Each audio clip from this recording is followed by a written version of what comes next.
There needs to be some men in our children's lives. I want you to explain to me how a boy is going to grow up to be a man if he's never seen any. In order to be anything, you must see it first. Remember in the earlier workshop, and I'll go through this very quickly, from the University of Michigan, we wanted to find out what was the major influence on children. We said 1950, it was home, school, church, peer group, and television. And then we gave you 1980. Home was still number 1, peer group in the number 2 position, television 3, school dropped down to number 4, church last on the list. Let's go back to my statement. My statement said that only men can make boys men. Now let's see where black boys are going to find men. Let's first of all look at his home. 62% of all black children live in a single-run household. It's a very good chance he would not find a man here. I'm going to hold off on the streets and drop down to television. Can you name me 5 positive adult black men on television outside the news? And you can't name Cosby because the show just started. Name me 5. Outside the news? No. Outside the news. Jefferson. And you better not say George Jefferson. So they find very few black male role models on television. Now let's drop down to the schools. 83% of all elementary school teachers are women.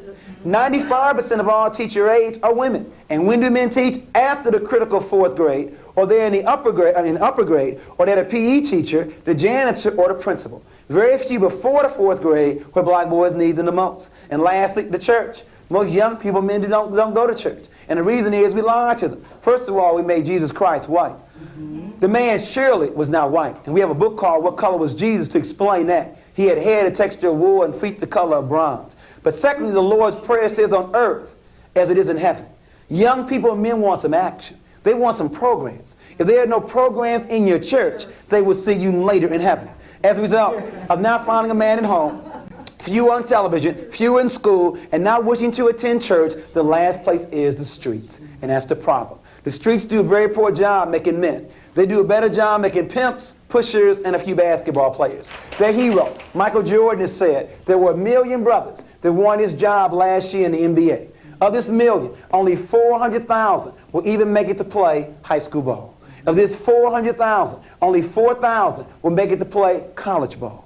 Of this 4,000, only 35 will go to the coveted NBA. Of this 35, only 7 start. And the average life in the NBA is 4 years. You got 1 million brothers looking for 7 full-time jobs that last 4 years. This conspiracy is complex. It goes beyond the NBA. Even schools are in on it. What will be the first thing you see when you walk into a Cincinnati high school? A large trophy case. In other words, even schools give more glory to their ball players than the scholars. That's said in the earlier workshop. Where are the pep rallies for the honor roll? In other words, even school, I can understand the NBA, but even schools give more glory to their ball players than their scholars. This conspiracy goes beyond the NBA, though. It goes beyond schools. Jesse Jackson is giving you the clue one more time. Is it not possible for a black man to be president? For a white woman to be president? For a black woman to be president? Is the club only reserved for European men? You didn't know that a white boy with a high school diploma makes more money than a white woman, or black man with a college degree? The motive for the conspiracy is clear. For the question of why is there a conspiracy, the answer is white male supremacy. In other words, white men are not afraid of women, black or white, because women have no power anywhere in this world. The threat to European men will come not from women, it will come from other men.